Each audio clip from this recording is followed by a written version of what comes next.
Evo, okupili smo se u ovom velikom broju da odamo počast ovom što je umro prvi put u životu.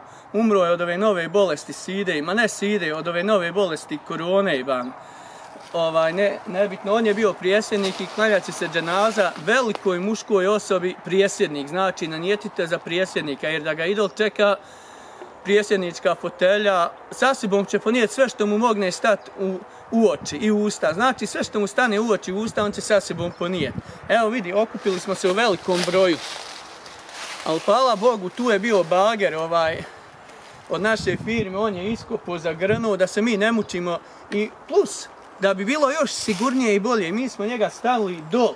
On ako se probudi, on ne ide gor, on samo ide dol dublje. Možda čovjek dođe do Kine, nikad se ne zna. Eto tako, nek mu je, makar mu je velik grob, prijesjednički mu je grob 3 metra. Znači, svi su normalni 2, a njemu smo 3, nek mu bude široko i dugo nek mu bude.